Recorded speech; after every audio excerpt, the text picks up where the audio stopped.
out in the big wide world with Len. Good boy.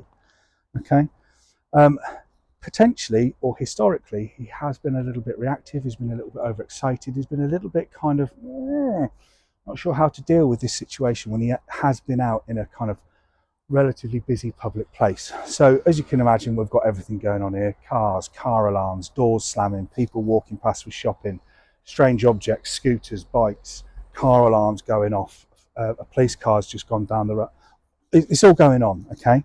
So there's nothing wrong with when you do, or just before you're about to enter a foreign environment or a potentially overbearing environment with a potentially anxious, nervous dog, just doing this, just sitting there and allowing this dog to analyze, process, realize what's going on, make decisions in case of, oh, actually, that's a pram, that's not really anything to be scared of. Or actually, that's a door closing, that's not anything to be scared of, okay?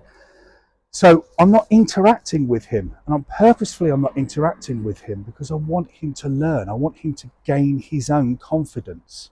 Okay, what I don't want to do is wrap him up in cotton wool, wrap this lead round, and I know he's been, wrap this lead round my wrist and go, oh, everything's going to be all right, Leonard. Nothing to panic, nothing to worry about. It's all going to be okay, little poo, cheeky, cheeky.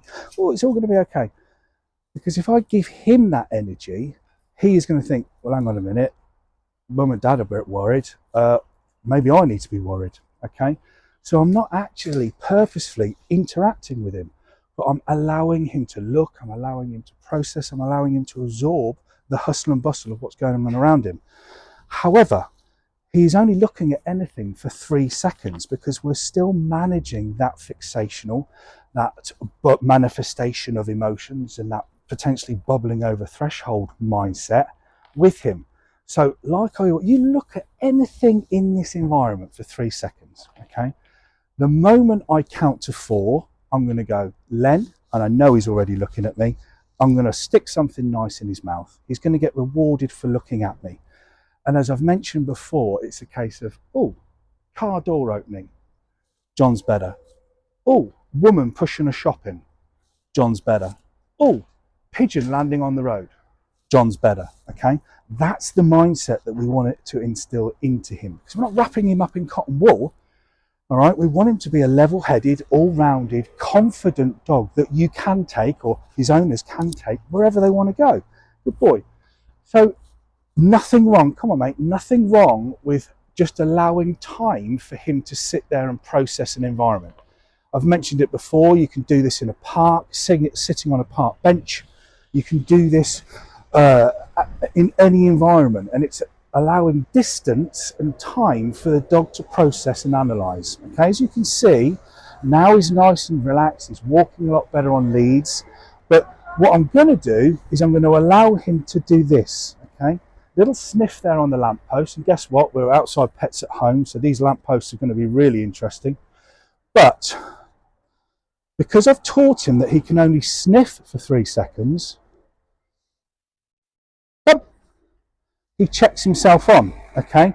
What I don't want him doing is stood there for 20 minutes sniffing the lamppost or the tree, base of the tree or whatever it is.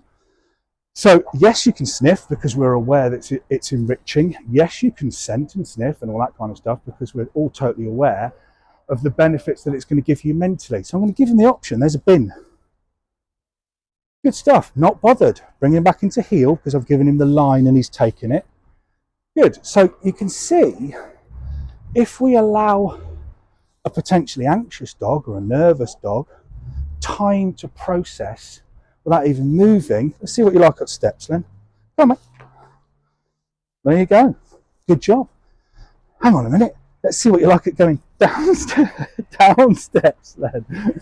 You get my point, okay? So as I wander around, I'm showing him things. I'm, like the steps there. Is he okay at steps? Is he not okay at steps? All right. But you can see completely relaxed, completely in tune, constantly looking in. Okay. So I'm just going to give him the opportunity to look at something. All right. This may take longer than I want it to because obviously he's realised that looking at us is a lot better. Hence why we train. But I want him to become distracted and look at something else. Come on, mate. What's this? Now, don't get me wrong. This is what I want. Good. Did you see that? Car door opened. He looked at it. Oh, it's only a car door. Straight back to focusing on me. Straight 1, 2, 3. Len. Bosh. There it was. Oh, it's a car. 1, 2, 3. You're better. You're more valuable. You're more beneficial. You're more interesting. You're more exciting. You're more enriching. I could go on and on and on. The list is endless. The reason why that list has to be endless, and the main fundamental thread that runs through that list of it being endless, we are always at the centre of it. And we can do this walking along as well. Looking inside the shop. Good, well done. All right, didn't even get to 3 then. So young Len, that was historically a little bit nervous, a little bit anxious, and a little bit of, not sure really how to manage or deal with his emotions when he's out in a busy place like this. So I'm going to go and get back into the truck because people are looking at me like, why the hell is that farmer walking around a retail park in a pair of Wellingtons and a jute gilet?